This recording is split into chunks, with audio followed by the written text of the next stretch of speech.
evening. Hello. My name's Alan, and on behalf of my co-host Wistancia and the crew of the show and the staff of KCTV, I'd like to welcome you all to another show of Bridging Heaven and Earth. Firstly, I'd like to thank you all again for all the calls we got, and I do have some information. A lot of people called about our guest last week, Julianne Everett, who was a spiritual teacher, if you saw the show, and an author. And she has written a book that was unavailable at the local stores because I guess a lot of people were watching the show and were really taken with what she had to say. So I understand that the books are on reorder, and they should be coming in. Either they're in or they should be in soon. So if people are interested in that, I guess they're going to be available pretty soon. And thanks again for the calls and all the encouragement.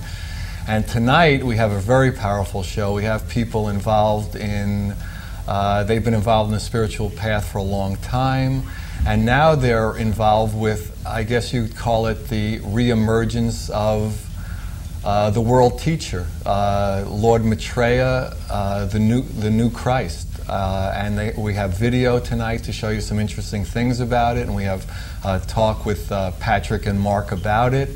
And it's a very powerful and interesting story, and we're glad to be able to bring it to you. So at this time, as we normally do, Wistancia will lead us in an invocation and a meditation, and then we'll see a clip. So it should be exciting. So Wistancia. Thank you. One thing I wanted to say before I go into the invocation, I want to talk for just a second about the power of invocations, because something happened after the last show. I was driving with someone in my car, and we were on the freeway. Actually, it was about 3 shows ago.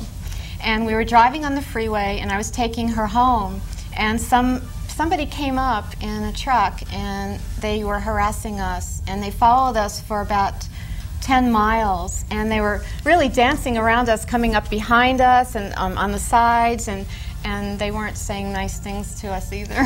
And so I turned to her and I said, wow, let's do an invocation right here, right now. And so right then we called upon the angels, we called upon Lord Michael to protect us, and we blessed this person and sent love and light to the person, and it was right there, in the line of, kind of like danger. And it was very, very powerful, because until I did that, he was following us. And then as soon as I called the angels and the masters to come and help us and come to our aid and love him, then they were there. They were there, and then he just exited off the freeway. It was just amazing. We looked at each other, and tears were just pouring down our faces. We were just like crying. It was like, wow, why didn't I remember that 10 miles ago? And it's so powerful, because when we make the call and we're sincere and we're coming from our heart, the spiritual hierarchy for the earth, they have to respond to us. It is their kind of their covenant with Father, Mother, God, that they will respond to us, for they are working for the good of humanity and for the good of each of us. So it's really powerful. And then the other thing that I wanted to say really, really fast was that I met someone today, and he said, oh, I saw your show last week. Isn't it called Bridging the Gap Between the Sun and the Moon? Anyway, at the time I laughed and I said, no, it's not called that. It's called Bridging Heaven and Earth. And then I went, that's really what it is, though. It's bridging all the gaps. That's really the work that's happening now in this world. Is what we're trying to do as we come into oneness is bridge all the gaps between the sun and the moon, between each other, between the angels and the humans and all the kingdoms. It's just, we are bridging all the gaps. And yes, the sun and the moon, because those are heavenly bodies too. Those are beings of light, conscious ones. So he was right. And so, anyway, let's move into an invocation. We call forth now to Father, Mother, God. We come as gods and goddesses, as children of the light. We come as Christed men and Christed women. We come as a daughter and as a son of God, each of us. And we stand before that power of Source. And we ask to be filled with light. We ask to grow within the light, to feel the light that's streaming forth into our worlds now and into our bodies. And we call forth that light and that love to come now into our beings, into our consciousness, into our emotional body, our physical body, our mental body, and the etheric body, so that it can be truly seen and felt and heard within us, so that our awakening can really move forward, so that we can see and feel tangibly the play of light in this world. And so we call now to the office of Christ, we call to Lord Sananda, Lord Maitreya, all those who work to bring the Christ race to live upon the earth, that we may come into the sunshine of our true existence, that we might come into the rushing energies of purity and love, and really bridge the gap between heaven and earth. We come, we ask with an open heart to be filled, that the archangels come and resonate their divine qualities to us. In this moment, wherever we are, let's link with each other heart to heart.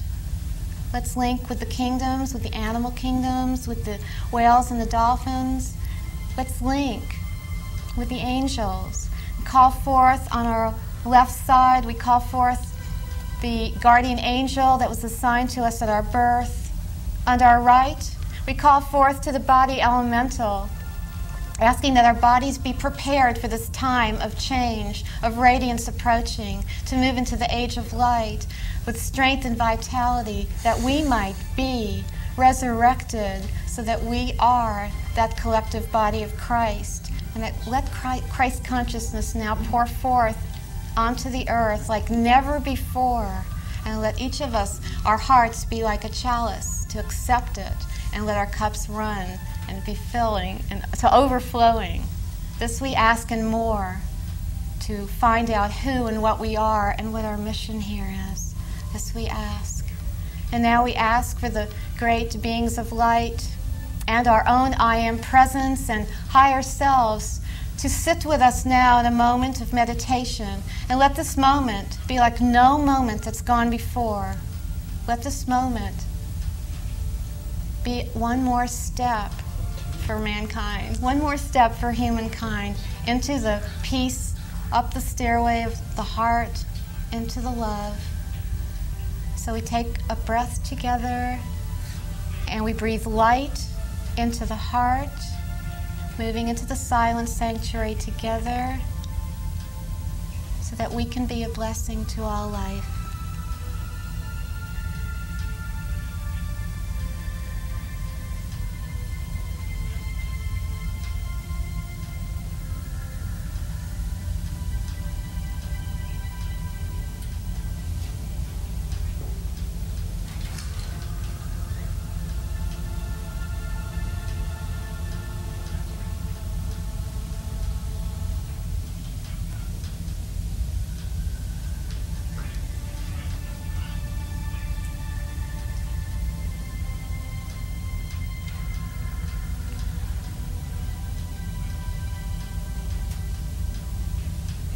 Thank you.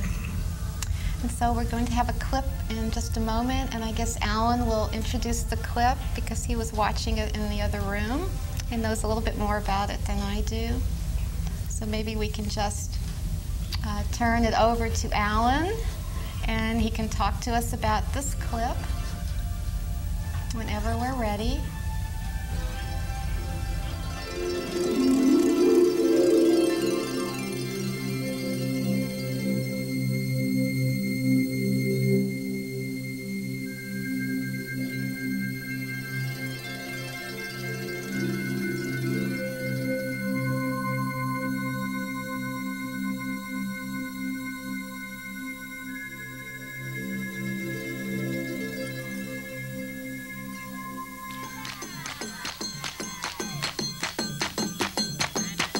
The last stop on our journey is Kenya.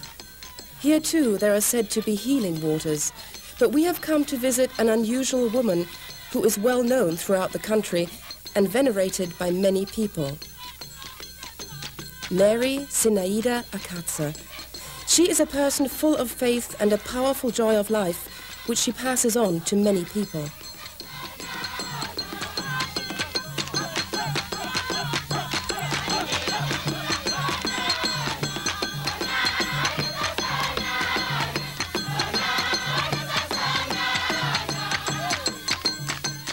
Members of the church she founded wear white and blue gowns. Mary Akatsa says that Jesus himself gave her these colors as a sign, in order that one could identify oneself as a child of God under one faith. Untiringly, this simple woman travels through the country to the people, most of whom live in poverty. Wherever she arrives, she is immediately surrounded by crowds.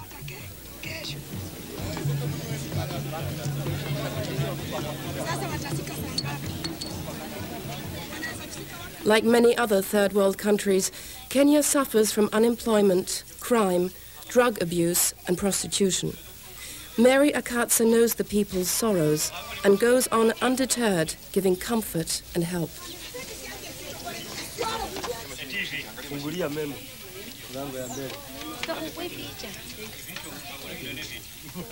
Because of her compassion, people lovingly and respectfully call her Mommy.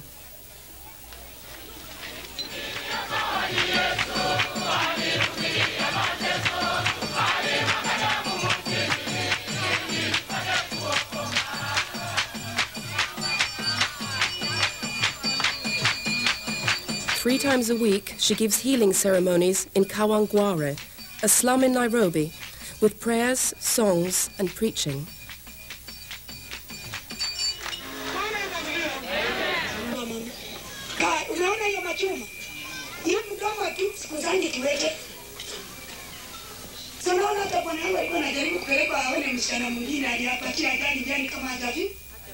Here, on June the 11th, 1988, an extraordinary event took place, which many newspapers and the TV station CNN reported. The people believed that Jesus Christ had personally appeared before them.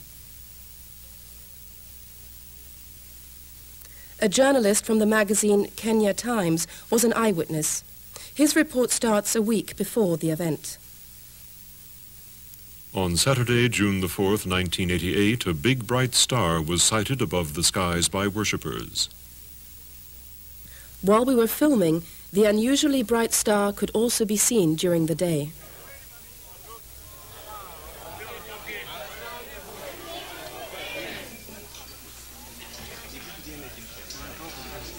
During the healing session on June the 11th, 1988, the mysterious event took place, which was observed by hundreds of people. Many were left totally healed. Only a few photos exist.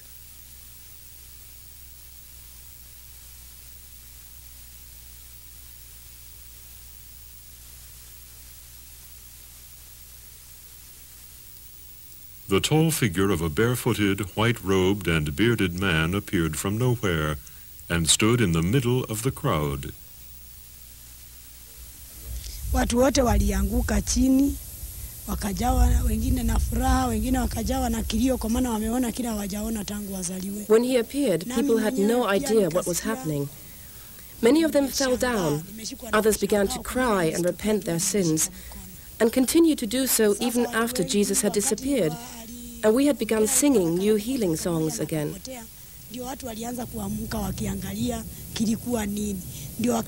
Since that day, hordes of people have been coming to Kawangware, repenting their sins and being healed and saved. But it is not me who heals, it is the power of God that heals through me.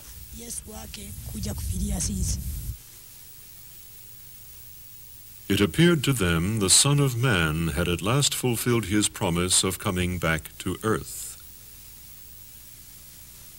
The unknown person, who didn't tell his name, turned first to Mary Akatsa.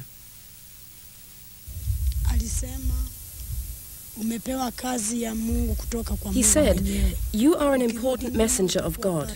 Keep on preaching, never retreat. Whoever places obstacles in your path will himself be halted." Then the man spoke in Swahili without an accent to the crowd.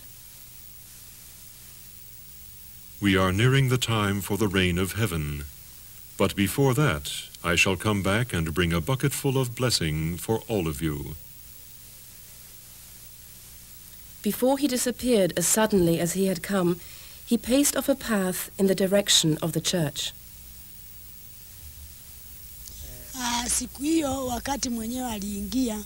alisema nimeweka msalaba hapa. Jesus said, I have put my garment here at the end of this path, and whoever comes to this place, perhaps with sickness or demons or other problems, should run along this path. When he returns at the end and runs back to Mary, all his problems will vanish, and he will be free. Sasa wanakuwa free.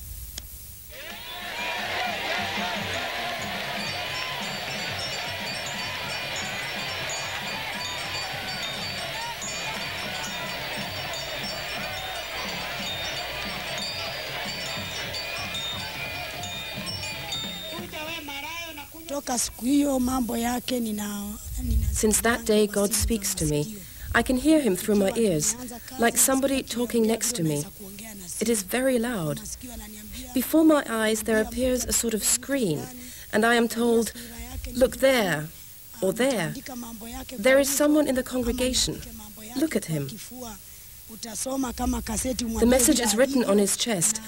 I can then read all the problems this person has and where they stem from.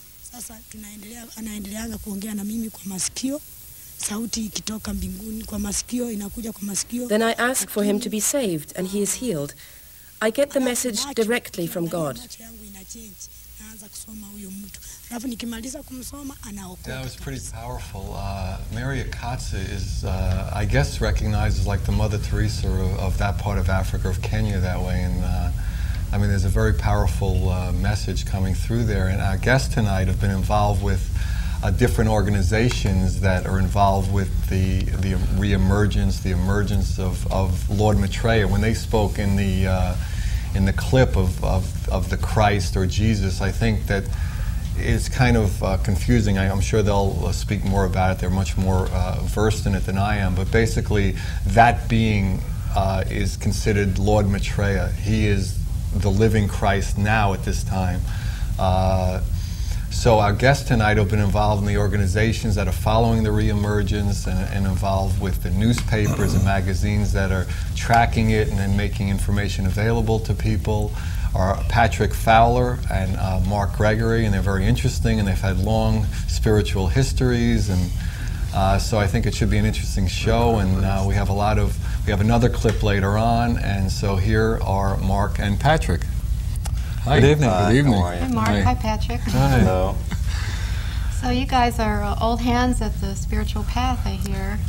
What is your path, or what was your path? And maybe you could talk a little bit about how you came to the teachings of the Ascended Masters, and maybe I don't know, you probably read the Blavatsky books or some of those things. Yeah, certainly. I had a feeling about that. Well, my introduction to the Ageless Wisdom teachings came about 8 years ago when I lived in Florida. And I used to listen to talk radio quite a bit, and I came across that talk radio show that Benjamin Crumb was speaking on, and he spoke to my heart with subject matters relating with the Ageless Wisdom teachings that I felt true for many, many years in my heart. And then along with this came a very startling revelation that he brought concerning the reemergence of the Lord Maitreya, of the Christ, of the reappearance that the Christians await. But not only the Christians, every religious ideology in the world has their particular head that they wait for. The Hindus await the Kalki avatar, or the return of Krishna. The Jews, of course, await the long-awaited Messiah. The Buddhists they have his personal name right, Maitreya Buddha. And the Christians, of course, await the reappearance of the Christ. And the Muslims await the Imam Mahdi.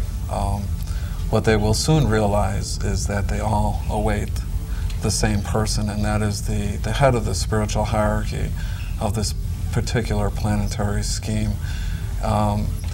He says he will answer to all of these names, but he prefers to be and will be known more directly as the world teacher. A world teacher that a teacher that the world of power that the world has never seen yet, and will galvanize humanity into much more sane lines of interrelations with one another, and that's basically the gist of it. And Mark, how did you come to this? Well, through somewhat similar lines as Patrick, I'm perhaps not the most, quote, spiritual person, unquote, that you might find. I'm actually kind of average that way. I don't have, I was really far more... Average height, average weight? Yeah, average mustache, the whole spiel, but anyway. Average hair. Average hair, too, Right. yeah. No, the side of the story that appealed most to me was the practical side. As you probably know, we live in a world with enormous and, to my view, tragic economic and social discrepancies. We have a very tiny percent of the world's population that is extraordinarily wealthy, and we have an overwhelming, unbelievable majority of the world's population that lives, even many of those live in a poverty that is incomprehensible to us. Central to the world teacher's plan of return is redistributing the goods of the world, the resources of the world, and creating far more sane and just economic boundaries and means by which nations can relate to one another. Because at the present course that we're moving on, not only does the overwhelming majority of the world's population go without in a world with a 6 to 10% per capita surplus of food and raw resources, but the rate at which the industrialized nations are consuming not only food but resources and in their, how should we put it, in their competitive economic scheme or way of functioning is also, I think, fraught with long-term, perhaps long-term I think everybody would agree difficulties. there's a disharmony. How does the world teacher expect to balance things out? What is his plan for this year? Primarily, Is he running for office? No, he has the office. The office is actually his. He's got it, and anyway. The acceptance of the principle of sharing. In more practical terms, it means making over what each country in the world has in excess of its needs to the world, so thereby all that have any need of anything can take from a world pool. Does he have a plan for, this is what I call Christ consciousness, for each being, each person on the earth waking up to their own Christhood, their Christ self, so that they can then act from this place of unconditional love and sharing? So I mean, do you feel that his presence just makes that change happen in people, or is he going around and teaching people how to tap into that part of themselves? Well, that will be part of his teachings. That I think maybe what you're referring to is coming to a greater self-awareness of ourselves and who we are. I think also a part of a tragedy that exists in the world is that humanity really doesn't have a very good sense of itself. We're not aware of where we've been, where we are, and really where we're going. We don't know who we are. Pardon? All. Most don't know who they are at all.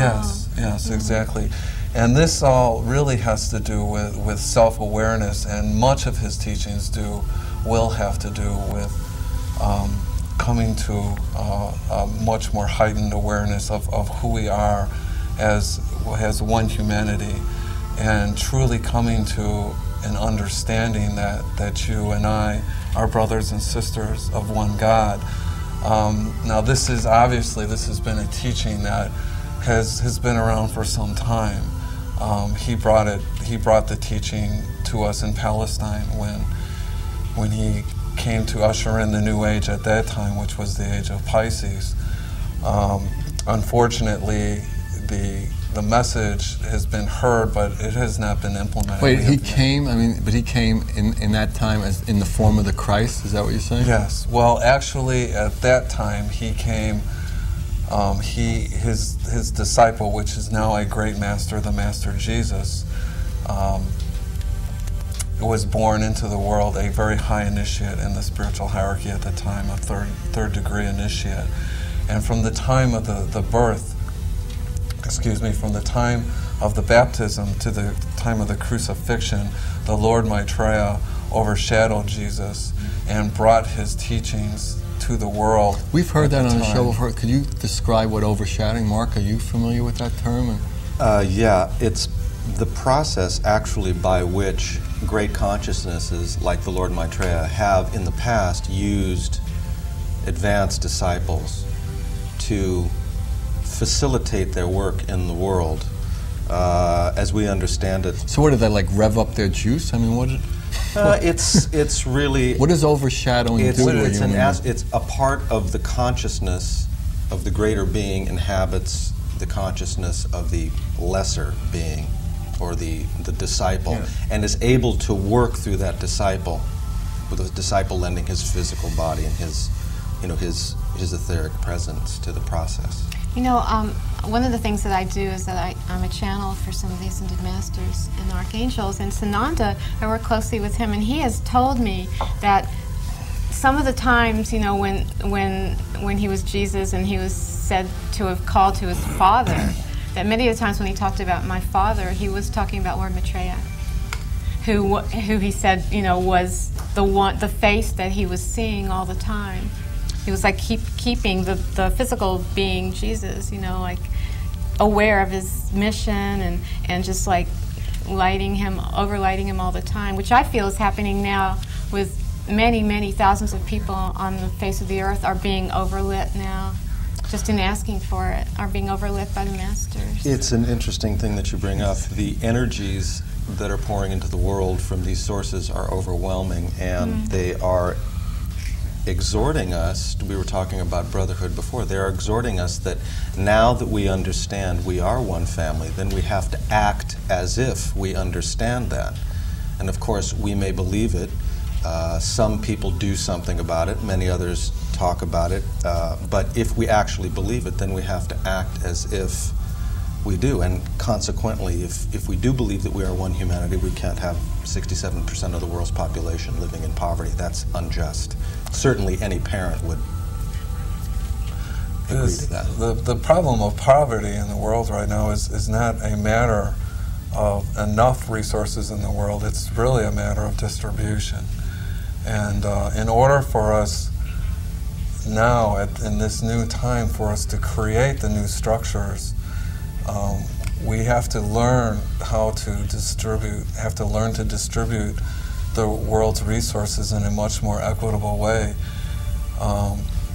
in order for humanity to make its next step forward. And there's enough of everything. I mean, there's absolutely enough of everything to overflowing. Enough of everything here. I mean, every child, every man, woman, child, every dog, you know, every bird, everybody can be eating and not worrying so much about, you know, the roof over their heads and like just spending their whole lives just working just to pay rent. You know, that is not.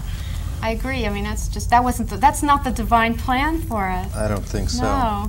And not only that, but you find that in the so-called third world, people are deprived of the basic necessities of life. But look at us in the so-called first world, the industrialized world, where we have everything that we need. I mean, I hate to be, sound pessimistic, but let's face it, we're neurotic, we're unhappy, we have everything that we could possibly want, and yet still there's something, we're looking for something, because all of our goodies, if you will, don't seem to completely do the trick for us. There's something missing for us. Otherwise we wouldn't have crime, we wouldn't have drug use, we wouldn't have alcohol abuse, we wouldn't have any number of social ills that are, that are rampant in the industrialized world.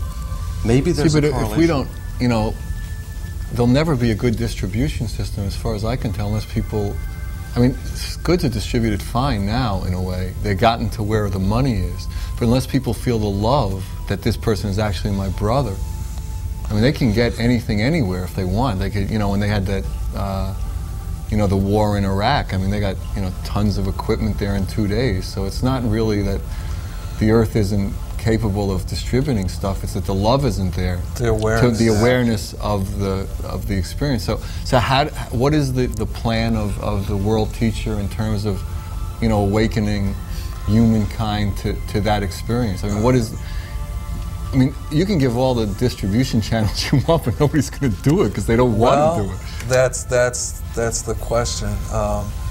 We believe that he will direct humanity's attention to these very central issues in a very powerful way, and it will be, which we believe is very, very soon now. Maitreya has been making appearances all over the world. Many people around the world are aware of his presence and await his teachings. There's a magazine that I think I mentioned earlier that Share International puts out. Yes. And how many people are members or subscribe to it? I mean, is it like throughout the world, like millions of people, or more 8 to 10, or no? I mean, its best days are yet to come. Not as a magazine, because it's already quite fine. But no, I've read it. It's a beautiful magazine. I mean, but does it reach a large population? It reaches around 25 to 30,000 people worldwide. Still relatively. How many languages is it? It's in three languages, as I understand. So is this process supposed to be picking up steam, or is it like, I mean, sometimes I know we've had people on the show and they talk about angel time, and it could be like 300 years from now. As the awareness of Maitreya's presence among us grows, obviously the circulation of Share International may grow, and it may not, depending if that's where the awareness of the people go. What is this being, this one who obviously is very powerful? What does he say about self-mastery, about each of us becoming masters on this earth and learning how to do those same things and bring ourselves into the initiations to become Christs on the earth? Right. That, of course, as you probably know, happens to each of us in our turn in a succession of lives. However, he has certain suggestions that he makes, and they are very simple, or rather they seem simple, but they're detachment, honesty of mind, and sincerity. Sincerity of spirit. Now, that sounds very simple, but of course, it's like that old joke that's easy for you to. There you go. There you go. If you're like me and most other people I know, of course, what do? We think one thing, we say another, and we do yet another. So, bringing those into line brings a certain focus, a certain spiritual focus into the personality. Are there any tools that he would recommend that would enable a person to kind of line those three up in some sort of area? It's meditation. Meditation is and he is like help people by giving a certain form of meditation? No, but there are very many meditations as we know in the world, and each of them is designed to. Different people have different sort of things that they need to get out of meditation. So there are various techniques. You have a real strong feeling that this is Maitreya, and so is there a method that each of you have in your own silent communion, in your practice of like reaching him? Because I don't imagine you know how to track like when he's going to appear physically anywhere. He sort of pops up here and there apparently. Well, he says to not run after him. Good. He says, "Do not chase me." He's not here to start a new religion, or to. He's here really to break down the old ideologies that exist in religions that are Christian. He doesn't want devotees or no. He doesn't. He says, if you chase me, if you run after me, you will lose me. He says, look for me in your heart. So that's. So theoretically, it's like at this point, from the Piscean Age to the Aquarian Age, the New Age, the dawning of the New Age, that this is the helper for humankind to take you over. You can follow all the way through many millennia in human history that at the beginning of a new age, the hierarchy sends a great teacher, a spiritual teacher, to disseminate and to bring into focus the energies for that particular age and the teachings which come along in that particular step, that particular rung on the ladder that humanity is on. And these age cycles run approximately 2,150 years long. And how do people know this? They just track it? They're not. It's scientific. It's really, you can go to any astronomy. It's astrological. It's astrological. It's more than that. And astronomical. The Earth, the solar system, comes into alignment with one or another of the constellations of the zodiac. So we're moving out of alignment with the constellation of Pisces and into alignment with the constellation of Aquarius. Hence, the influence. And that has a different influence and a different energy on the planets. Right. They're called in the teachings of Dakul and the Alice Bailey writings. He has many teachings regarding the rays, the 7 rays. The age of Pisces is 6th ray in nature, and the 6th ray is the ray of idealism and devotion. And you can see this. You can see how this idealistic, devotional energy has worked through humanity in the last 2,000 years. In the Christ age, kind of, when Jesus came, he brought that kind of energy. Right. Well, not he disseminated. The energy comes from that constellation, and the spiritual hierarchy of the planet disseminates that energy and brings it down into the physical plane, and so now, as our solar system is now coming out of the influence of this 6th ray energy, Pisces, and we are now moving into the age of Aquarius, which is symbolized in the zodiac as the water carrier, and this is what Maitreya will be known as, and is known as the water carrier, because he is he disseminates these great powerful energies that are now increasing in frequency on a daily, moment-to-moment basis. These energies are coming in and breaking down the old order, and we can see that with the changes, the many great changes that are taking place around the world. These changes are taking place because of the new energies that are coming into the planet on an ever increasing frequency.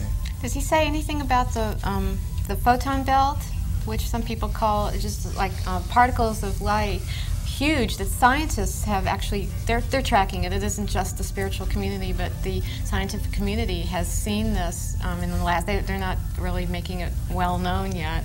I think a lot of people might be afraid of it, but we are actually moving in as an Earth, as a being, into a field of light that will change consciousness.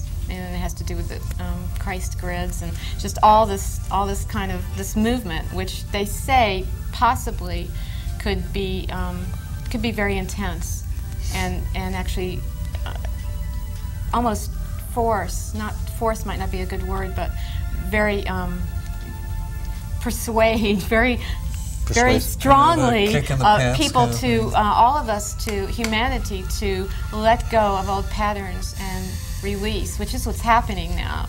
We release the old because third dimension is being dismantled in a sense, and we're moving into another dimension via this photon belt. Well, does he ever talk about any of this?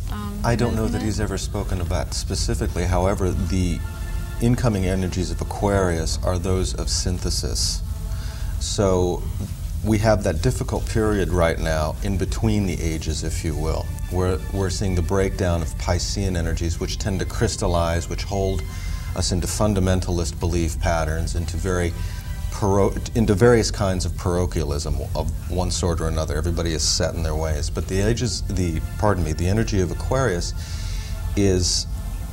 contradicts that in a way, or it builds upon it. It synthesizes, and so consequently that which was opposed doesn't necessarily fall into one, but finds common ground whereby they can agree to differ, if at very least, or find new ways of bridging the gaps between them.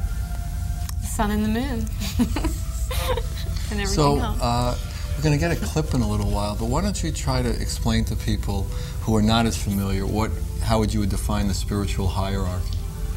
Well, the spiritual hierarchy of the planet actually comes from our own, it's an evolutionary process. There are, as we know in the physical world, there are 4 kingdoms in nature: the mineral kingdom, the vegetable kingdom, the animal kingdom, and the human kingdom.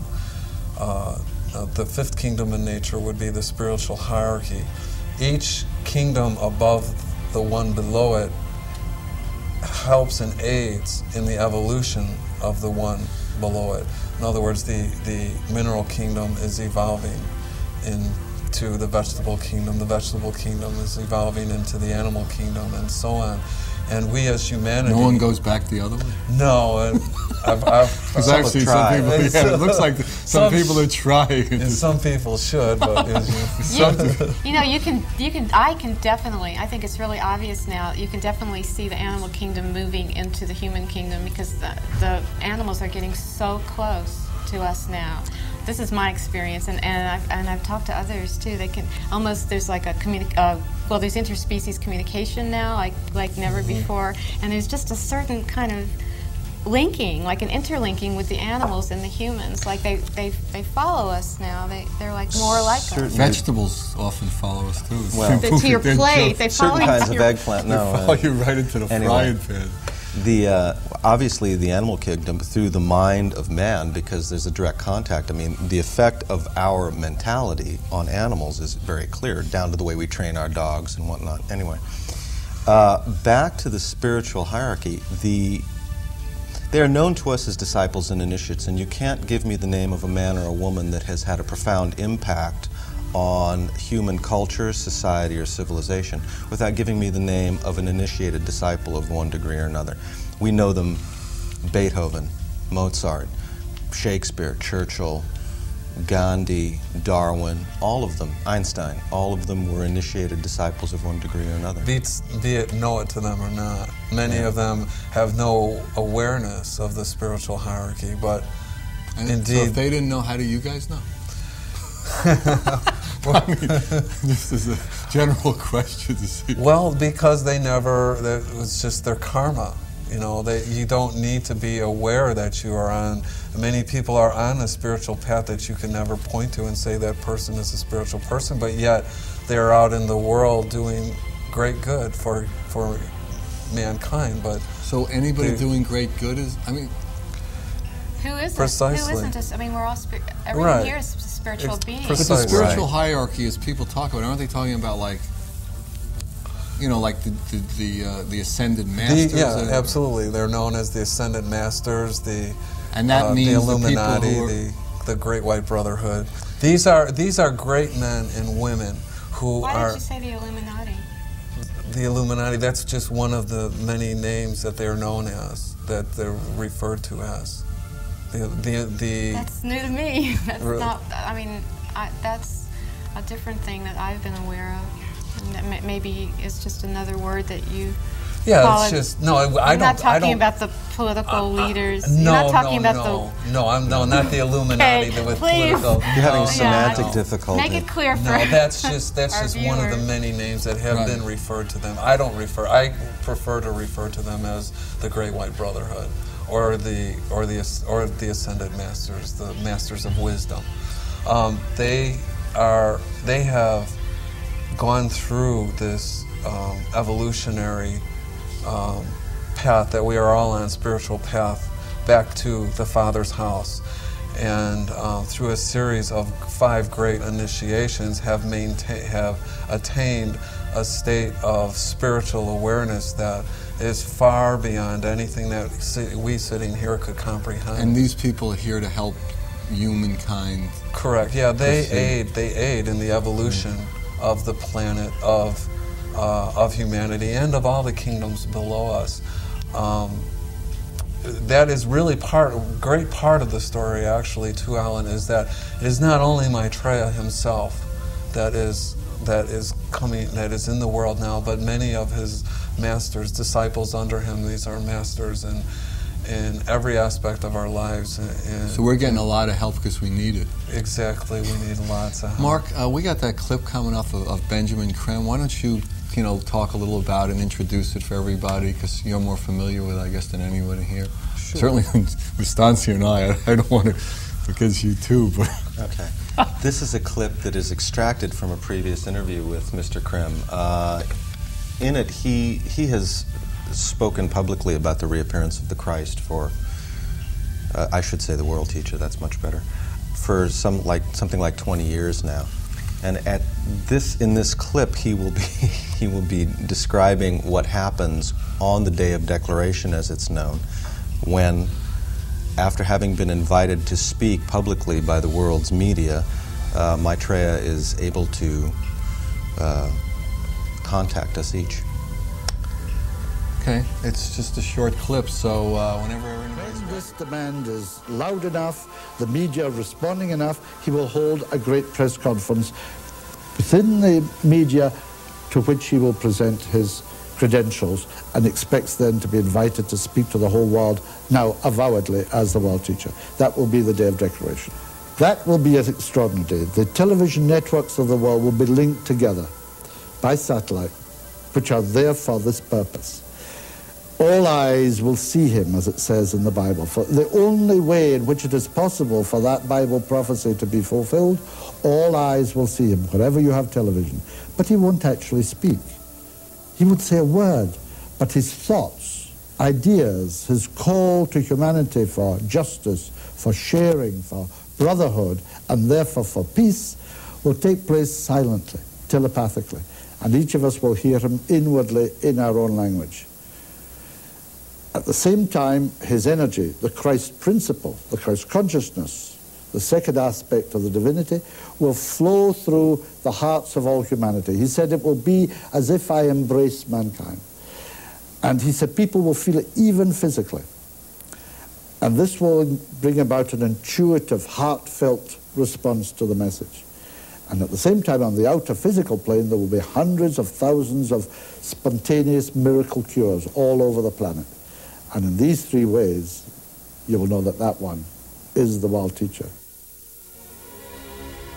Right. Well, the clip is pretty self-explanatory. If there's a question based on any information in the clip, I'd be more than happy to answer it. You're giving us back the ball. Well, okay. Have you ever met Benjamin Creme? Yes. So have you been over, he's over in England, is that right? He comes here. He lectures twice yearly in the United States. He does a lecture tour, but he lives in London, where he is with his wife and his family. His wife is an educator, and he, by trade, is an artist, and to my mind, quite a fine artist, a painter. Mr. Creme was contacted in mid-1950s by one of the masters in the spiritual hierarchy. And at that point, he was asked quite voluntarily if he would like to have a part in playing, a part in putting out the message. I mean, he was contacted telepathically or by mail? Or? Yeah, no, it was telepathic. And he was asked if he would like to play a role in putting out the message of the reappearance. And he has been doing so ever since. He went through many years of training of making the telepathic link between him and his master a very strong one, whereas now it is so strong that the master looks... Meaning Lord Maitreya? No, it is. It's not Maitreya. It is one of Maitreya's disciples. One of the masters is not. It is not the Lord Maitreya. He originally just started giving lecture in London concerning just to the local people in the community there where he lives, and then he was asked to affirm his conviction a little bit stronger, and his master requested him to go out and to speak more publicly concerning the reappearance. Now, he didn't want to embarrass himself at the beginning. He just wasn't. Well, it was just a matter of preparation. Right. He needed to be more prepared. Right, it was preparatory in nature. Now, to give a little bit more background to the Day of Declaration, you see, the Masters and the Christ live by a very, very stringent cosmic rule, and that is the rule which governs our free will. They cannot just, the Christians await the Christ to just come out of the sky. He would do nothing of the kind. It would terribly infringe our free will. And it's basically that is just symbolic in nature. The Christ is awaiting an invitation to come forward. The Christ meaning Lord Maitreya. Right. The world teacher. The world teacher. Yeah, I mean, we just, it's just hard for people to follow all the different terms, with all the different, there's so much history with the Christ and Jesus Christ. And so, yeah, okay, let's just try to call it the world teacher. The world teacher. He needs to be, to implement this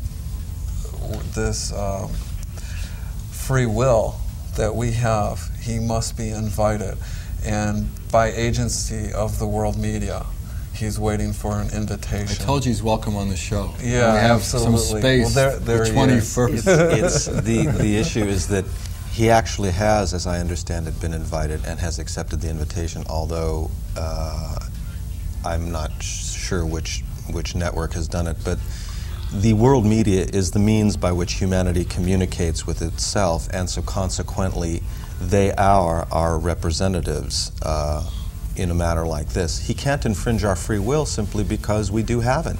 We are free or not to accept the kind of counsel that he'll suggest, or we can reject it. We would reject it, of course, to our own detriment and to our own peril, but still. So on this Day of Declaration, I mean, there's supposed to be, the thing that when I was reading the literature that was really amazing to me is that everyone is going to hear the message in their own language, whether they're watching a television or not watching a television. Right.